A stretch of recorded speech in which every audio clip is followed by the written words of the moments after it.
जब तुम्हारे सब लोग चक्र जागृत है, तुम मेडिटेशन कर रहे हो, ध्यान कर रहे हो, हवन कर रहे हो, या जो भी प्रोसेस को तुम सही तरीके से फॉलो कर रहे हो, मान लो तुम्हें सारा कुछ नहीं कर रहे हो, एक गुरु के गाइडेंस में हो तुम खाली, गुरु ने बोल दिया बस 2 माला गायत्री मंत्र की रोज़ किया करना, तो तुम्हारे को मटेरियल बेनिफिट उसी से मिलना चल जाता। अब हुआ ये कि तुम्हारे कर्मों का उधार ज़्यादा है, तो तुमने आज की डेट में जो लोन लिया है वो एक और लोन बढ़ी है, तो थोड़े टाइम के लिए टेम्परेरी बेनिफिट मिल गया, उसके बाद फिर तुम गुरु के पास 10 बार भी जा रहे हो, तुम्हारे काम नहीं हो रहे, क्योंकि तुम्हारे कर्मा में पीछे इतना बर्डन जमा है। समझ रहे हो? अब उसको काटने के लिए तुमने कुछ किया नहीं है, तुम दर दर भटक रहे हो, तुम 2 माला कर रहे हो, गुरु के पास 10 बार जा रहे हो, फल फूल लेके फीस भी दे रहे हो, मगर कुछ फ़ायदा हो नहीं रहा। समझ रहे हो? फिर एक धाम से दूसरे धाम, फिर कोई बोलता रहे वहाँ जाके आ जा, बालाजी जाके आ जा, वैष्णो देवी जाके आ जा, अजमेर जाके आ जा, टेम्परेरी बेनिफिट मिल जाएगा। नहीं मिलेगा ऐसा नहीं है, तो क्या ज़िंदगी चेंज हो जाएगी? वही 15 दिन बाद, 1.5 महीने बाद, 2 महीने बाद फिर से वही हाल, और फिर से वही अलग अलग धामों के चक्कर काटते रहोगे। और इतने बेनिफिट ले लिए कि मरने के बाद में सबका कर्जा लग गया, पहले से जो कर्जा उतरा नहीं था, प्लस ये जन्म में और लोगों से कर्जा लिया शक्तियों से, तो मरने के बाद और उनके ही उसमें घूमते रहोगे, क्या बोलते हैं, सिद्धियों में, शक्तियों में, ऐसी चीज़ें। तो मैंने ये नहीं बताया कि वो क्लस्टर जमा मतलब भूत प्रेत है। बहुत बार जैसे शक्तियों को स्थान देना है, जैसे आपने गैलरी में से लेके आ गई और एक गणेश जी की मूर्ति लगा दी, पंडित कभी नहीं लगाएगा। पंडित वो सर्टन जो काम, पंडित मेरा बोलने का मतलब है जो तंत्र की नॉलेज रखता है, फिर वो एक स्पेसिफिक स्टोन की मंगाएगा, वो मिक्स वो चाइना क्ले की नहीं मंगाएगा। हाँ, डेकोरेशन के लिए लगा सकते हो, लेकिन जिसकी पूजा होगी, जैसे आप कभी किसी के ऑफिस में जाते हो, आप देखते हो कि 50 गणेश जी की मूर्ति, शिव जी की, कृष्ण की है, जो उनको दिवाली में गिफ्ट मिली है। हाँ ठीक है, तो उससे उनको अफेक्ट पड़ता है, ऑफकोर्स उनको अफेक्ट पड़ता है, लेकिन उससे ज़्यादा पावरफुल चीज़ उनके पास ऑलरेडी रखी हुई है घर के अंदर, वो किसी को बताते नहीं है।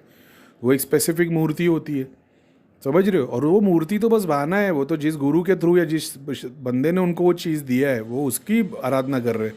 तो लगी गणेश जी की मूर्ति होगी, अब वो चाहे एक स्पेसिफिक स्टोन की हो, एक ही पत्थर की हो, या मिक्स इसकी हो, या चंदन की लकड़ी की हो, वो सब अलग अलग अलग अलग विधि विधान के काम है, ऐसा है।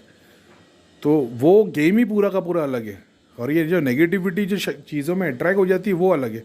अब जब तुम लोबान गूगल की धुनी करते हो, या बखूर करते हो, या संबरानी करते हो, या हवन करते हो, तो तुम्हारे घर का ऑरा पूरा पॉजिटिव हो जाता है। अब बोले गरीब भाई हम तो सालों से हवन कर रहे हैं, तो तुमने पॉजिटिव नेगेटिव चीज़ अपने घर में पाल के रखी है ना। तुमने कुत्ता भी पाला है, बिल्ली भी पाली, चूहा भी पाला है, गाय भी पाल के रखी है घर के अंदर, और तुम दवाई चला रहे हो कि सिर्फ गाय की, तो कुत्ते बिल्ली को अफेक्ट होएगा, या कुत्ते बिल्ली की दवाई चला रहे हो तो गाय को अफेक्ट होगा। तो तुमने धागा ताबीज़ यंत्र के नाम पे जो जो चीज़ें लाई है तुम्हारे घर में है, अब तुम हवन कर रहे हो तो कुछ शक्ति ऐसी होगी जो हवन के लिए बनी ही नहीं है भाई, उसका अग्नि तत्व नहीं, लेकिन उसकी एनर्जी बढ़ने लग जाएगी। एनर्जी बढ़ेगी तो वो एग्जाम्पल के तौर पे कोई पार्टी करने वाले को आप बिठा दो सन्यासी की जगह पे और बोलो उपवास चलाते रहे, तो वो परेशान हो जाएगा। और जो सन्यासी जो उपवास करने वाला है, जो व्रत रखने वाला है, उसको तुम पब में बिठा दो, किले चिकन मटन जो चाहे खा, वो दोनों परेशान हो जाएंगे। समझ रहे हो? आपने तो पार्टी दे दी घर पे, क्या आप सब आ सकते?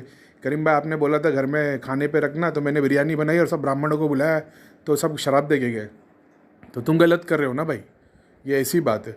तो तुम्हारे पास में चीज़ें रखी है, किसी के पास में दुनिया भर की चीज़। हाँ, अगर मान लो अभी तुमने यूट्यूब से देख के नहीं लाया होता, कोई वास्तु वाले को तुमने घर में बुलाया होता, उससे कंसल्ट करते, वो तुम्हारे घर की स्टडी करता, तुम्हारी फैमिली मेम्बर्स की स्टडी करता, तुम्हारा डेट ऑफ बर्थ, गोत्र, या जो भी रिलेटेड चीज़ें वो मानता, या सिर्फ घर के बारे में बात कर रहा हो तो घर को डिज़ाइन करता, वो केस में हो सकता है कि तुम्हारे को अलग तरीके से बेनिफिट मिलता, क्योंकि वो स्टडी करता। तुमने क्या किया, मार्केट में देखा नॉर्थ ईस्ट डायरेक्शन में फिश टैंक लगा होना चाहिए, तो तुमने ला के वो फिश टैंक लगा दिया, या साउथ की दीवार पे ये होना चाहिए तो वो लगा दिया, अब इफेक्ट करना शुरू कर देगा। समझ रहे हो? मैंने कई बार बताया, मैंने मेरे घर का वास्तु जब वो बुक के अकॉर्डिंग देखा, तो मेरे इस घर में एग्जैक्टली जो चीज़ जहाँ रखी हो नहीं थी वही रखी थी। क्यों? क्योंकि मैं 24 घंटे रब का नाम ले रहा हूँ, काम किए जा रहा हूँ। आपने वो किया नहीं, आप सॉल्यूशन ढूंढ रहे हो, मैंने कभी देखा ही नहीं हो। और वो वास्तु की किताब भी मैंने इसके लिए पढ़ा था क्योंकि आयुर्वेद के थ्रू मेरे को थोड़ा बहुत समझ में आया था कि ये चीज़ों की भी नॉलेज होनी चाहिए।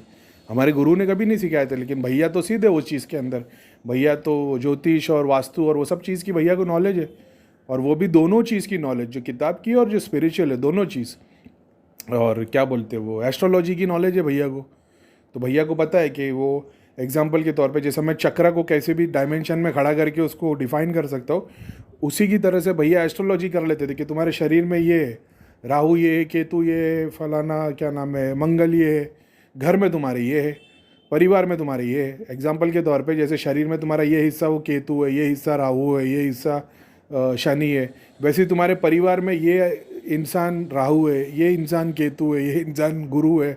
ऐसा सेम चीज़ घर के लिए एक्सप्लेन कर सकते थे वैसे ही, क्योंकि साइंस तो एक ही है ना, बस तुमको अलग अलग तरीके से समझा रहे हो।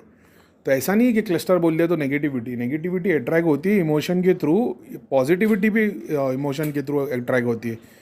अब तुमने चिंता ही छोड़ दी, तुम जाप ध्यान किए जा रहे हो, तुम बोला नहीं मर जाएंगे, गरीब माई ने बोल दिया कैंसर हो, बीमारी हो, टीबी हो, कोई फिक्र नहीं करना, जाप करते करते हो मेरे खुशी से भगवान एक्सेप्ट कर लेगा।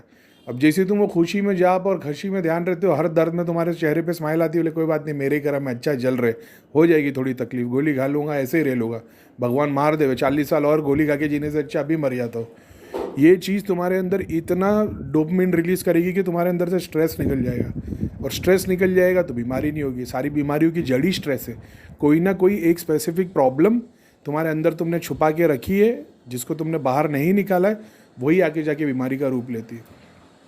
तो वो क्लस्टर है, पानी बह रहा है, पसारा रखा है, सामान गंदगी रखी है, सब इधर उधर अगड़म बगड़म रखा हुआ है, वो वास्तु के हिसाब से वो चीज़ों को बताया गया कि ये शनि है। तो अब घर से तुम कितने भी प्रेत निकाल दो, क्रिया निकाल दो, लेकिन घर में तुमने क्लस्टर के रूप में शनि को स्थान दे के रखा है, तो वहाँ पे तुम्हारी वो पॉजिटिविटी आएगी ही नहीं। समझ रहे हो? बस इतनी सी बात है वो, तो कन्फ्यूज़ नहीं होना वो चीज़ के लिए।